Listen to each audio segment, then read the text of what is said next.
انشاءاللہ ہم سورہ طٰہٰ کی آیت نمبر 87 اور 88 کا ترجمہ تفسیر پڑھنے سننے کی سعادت حاصل کریں گے۔ اعوذ باللہ من الشیطان الرجیم، بسم اللہ الرحمن الرحیم۔ قالوا ما اخلفنا موعدك بملكنا ولكننا حملنا اوزارا من زینة القوم فقذفناها فكذلك القى السامري۔ ترجمہ کنز العرفان۔ انہوں نے کہا ہم نے اپنے اختیار سے آپ کے وعدے کی خلاف ورزی نہیں کی، لیکن قوم کے کچھ زیورات کے بوجھ ہم سے اٹھوائے گئے تھے تو ہم نے ان زیورات کو ڈال دیا، پھر اسی طرح سامری نے ڈال دیا۔ حضرت موسیٰ علیہ السلام جب کوہ طور سے واپس آئے، آپ علیہ السلام نے دیکھا کہ آپ کی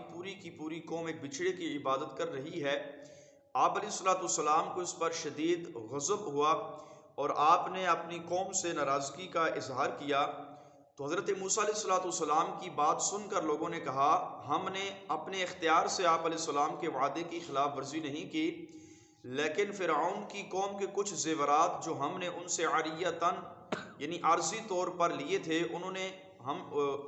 ہم نے سامری کے حکم سے ان کو آگ میں ڈال دیا، پھر اسی طرح سامری نے بھی ان زیورات کو ڈال دیا جو اس کے پاس تھے،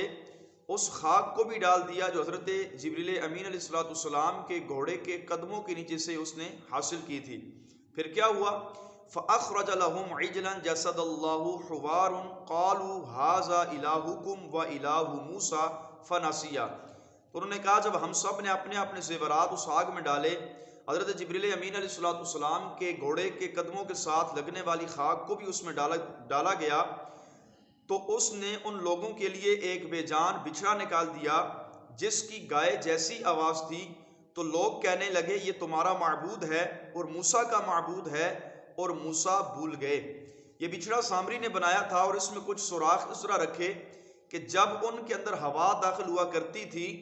تو یہ بت جادو سے بنایا ہوا گائے کی آواز کی طرح آواز نکالتا تھا۔ ایک قول یہ بھی ہے کہ وہ اسب جبریل کے خاک زیر قدم ڈالنے سے زندہ ہو کر بچھڑے کی طرح بولتا تھا، یعنی جبریل امین علیہ السلام کے گھوڑے کے قدموں کے ساتھ لگنے والی خاک کی کتنی برکت تھی اور کیسی اس کی کرامت ظاہر تھی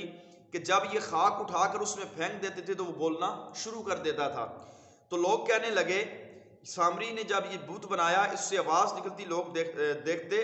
تو یہ کہتے یہ تمہارا معبود ہے، اور نعوذ باللہ موسیٰ کا معبود ہے، اور موسیٰ اپنے معبود کو بھول گئے کہ یہاں سے آپ علیہ السلام کوہ طور پر اس کی جستجو میں گئے۔ اور بعض مفسرین کرام نے کہا کہ اس آیت کے آخری لفظ میں ناسیہ کا جو فاعل ہے وہ سامری ہے، اور اس پھر آیت کا معنی یہ ہوگا کہ سامری نے بچھڑے کو معبود بنایا